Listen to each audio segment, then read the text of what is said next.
Ethics, ये शब्द सुनने में थोड़ा भारी, थोड़ा एकेडमिक सा लगता है ना। पर असल में ये हम इंसानों के समाज का ऑपरेटिंग सिस्टम है। ये वो रूल्स हैं, कुछ लिखे हुए, कुछ अनलिखे, जो करोड़ों लोगों को एक साथ शांति से रहने में मदद करते हैं। तो आइए आज इसी ऑपरेटिंग सिस्टम को थोड़ा खोलकर समझते हैं। सुनने में कितना अजीब लग रहा है, पर केन्या और तंजानिया की मसाई जनजाति में ये सच है। वहां किसी का स्वागत करने के लिए या कोई डील पक्की करने के लिए थूकना इज्जत देने का एक तरीका माना जाता है।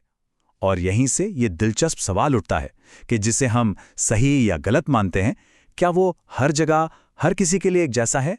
इसका जवाब है बिल्कुल नहीं। नैतिकता जो है वो समय और संस्कृति के साथ बदलती रहती है। किसी भी समाज को ना एक इंसानी शरीर की तरह सोचिए। जैसे शरीर में दिल, दिमाग, फेफड़े सब अपना अपना काम करते हैं, वैसे ही समाज में सरकार, बाजार और परिवार जैसी व्यवस्थाएं काम करती हैं।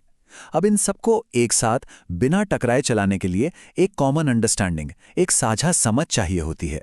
बस यही काम एथिक्स करता है। ये शांति से साथ रहने के लिए एक कॉमन ग्राउंड तैयार करता है। तो सवाल ये है कि ये साझा समझ बनती कैसे है? इसकी नींव है एथिक्स का पहला बिल्डिंग ब्लॉक, मूल्य यानी वैल्यूज। किसी भी नियम पर सहमत होने से पहले हम सबको कुछ आदर्शों पर, कुछ आइडियल्स पर सहमत होना पड़ता है। तो वैल्यूज यानी मूल्य होते क्या हैं?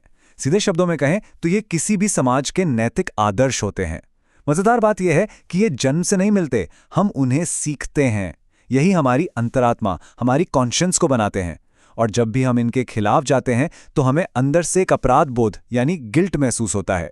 ये हमारी पर्सनालिटी का हिस्सा बन जाते हैं और इन्हें बदलना बहुत मुश्किल होता है। लेकिन सोचिए, सिर्फ आइडियल से तो काम नहीं चलेगा ना। उन आदर्शों को असल दुनिया में, एक्शन में भी तो बदलना होगा। और यहीं पर आता है एथिक्स का दूसरा बिल्डिंग ब्लॉक, मानदंड यानी नॉर्म्स। देखते हैं ये कैसे काम करते हैं। नॉर्म्स वो ठोस काम है, वो एक्शन है जिनके जरिए हम अपनी एब्स्ट्रैक्ट वैल्यूज को दिखाते हैं। अगर वैल्यूज हैं क्या, तो नॉर्म्स हैं कैसे। ये एक तरह से आदर्श और एक्शन के बीच का पुल है। चलिए इसे एक टेबल से समझते हैं, बात एकदम क्लियर हो जाएगी। सम्मान एक एब्स्ट्रैक्ट वैल्यू है, मतलब एक सोच है। पर किसी बड़े के पैर छूना एक ठोस नॉर्म है जो उस सम्मान को दिखाता है। इसी तरह करुणा एक वैल्यू है और गली के जानवरों को खाना खिलाना उस वैल्यू को दिखाने वाला एक नॉर्म है। मतलब वैल्यू दिखती नहीं, पर नॉर्म दिखाई देता है। अब ये बहुत मजेदार है कि कोई नॉर्म बनता कैसे है, उसकी पूरी लाइफ साइकिल क्या होती है। इसकी शुरुआत अक्सर किसी एक इंसान के एक नए एक्शन से होती है। अगर वो एक्शन एक ग्रुप को अच्छा लगता है तो वो उसे दोहराने लगते हैं और वो एक आदत बन जाती है। धीरे धीरे वो आदत समाज की एक उम्मीद बन जाती है।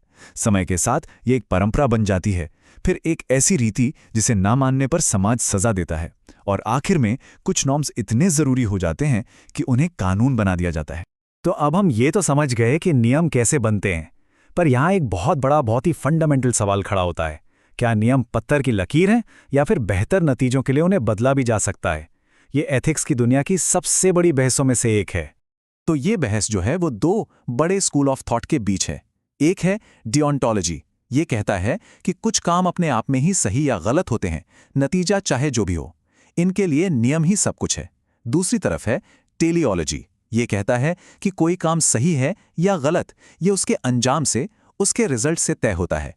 इनके लिए नतीजा ही सब कुछ है। टेलियोलॉजी की सोच को एक पुरानी कहावत बहुत अच्छे से समझाती है। नियम इंसानों के लिए बने हैं, इंसान नियमों के लिए नहीं। इसका लॉजिक सिंपल है। नैतिक नियम हमारी जिंदगी बेहतर बनाने के लिए हैं। अगर कोई नियम इस मकसद को पूरा नहीं कर पा रहा तो शायद उसे बदलने का वक्त आ गया है। चलिए इस बहस को एक असल जिंदगी जैसी थोड़ी मुश्किल सिचुएशन से समझते हैं। मान लीजिए एक शादीशुदा जोड़ा है, एक्स और जी। दोनों एक दूसरे से बहुत खुश हैं, बस एक मुश्किल है। पत्नी जी ने ब्रह्मचर्य का व्रत ले लिया है, जबकि पति एक्स को कभी-कभी फिजिकल इंटीमेसी की जरूरत महसूस होती है। अब यहां कोई भी अपनी जगह गलत नहीं है, पर एक टकराव तो है। अच्छा, तो एक डियोंटोलॉजिस्ट इस सिचुएशन को कैसे देखेगा? उसका फोकस सीधा रूल पर होगा। व्यभिचार यानी अडल्ट्री गलत है, ये एक अटल नियम है। इस नजरिए से कोई भी ऐसा काम जो इस नियम को तोड़ता है वो नैतिक रूप से गलत है। यहां इरादे या हालात मायने नहीं रखते, सिर्फ नियम मायने रखता है। और अब देखते हैं टेलियोलॉजिकल नजरिया। यहां पर गोल यानी लक्ष्य बदल जाता है। यहां लक्ष्य शादी की खुशी को बचाना है। तर्क ये है कि नियम खुद में मंजिल नहीं है, बल्कि मंजिल तक पहुंचने का रास्ता है। तो अगर कोई ऐसा सॉल्यूशन है जो दोनों के खुशी को बढ़ाता है और नुकसान को कम करता है, तो उसे ज्यादा नैतिक माना जा सकता है, भले ही इसके लिए किसी पारंपरिक नियम को थोड़ा एडजस्ट करना पड़े।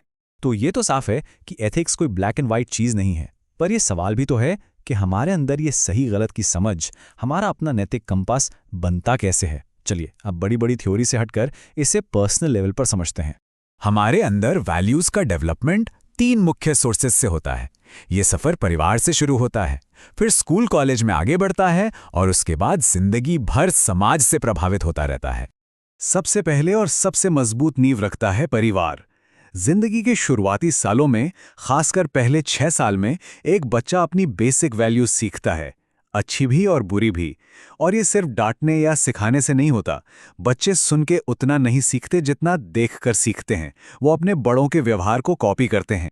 अगला पड़ाव आता है स्कूल। यहाँ टीचर्स तो वैल्यूज सिखाते ही हैं, पर अक्सर दोस्तों का यानी पीयर ग्रुप का असर ज्यादा गहरा होता है। हम सीखते हैं कि एक ग्रुप में कैसे फिट होना है और हमारे साथियों की उम्मीदें हमारे बर्ताव को बदलने लगती हैं। और आखिर में है समाज, जिसका असर हम पर जिंदगी भर रहता है, खासकर जब हम एडल्ट हो जाते हैं। मीडिया, हमारा आस पड़ोस और हमारे सोशल सर्कल, ये सब मिलकर हमारी सीखी हुई वैल्यूज को या तो और मजबूत करते हैं या उन्हें चैलेंज करते हैं। हम सामाजिक दबाव से सीखते हैं कि क्या एक्सेप्टेबल है और क्या नहीं। तो इस पूरी बातचीत से एक बात तो साफ है, नैतिकता या एथिक्स कोई पत्थर की लकीर नहीं है। ये समय, जगह और हालात के साथ लगातार बदलती रहती है। जो एक पीढ़ी के लिए परम सत्य था, वो अगली पीढ़ी के लिए एक पुराना रिवाज बन सकता है। तो बस एक सवाल के साथ छोड़कर जा रहा हूं। आज हम जिन नैतिक बातों को लेकर इतने पक्के हैं, क्या पता आने वाली पीढ़ियां उन्हीं पर सवाल उठा रही हों।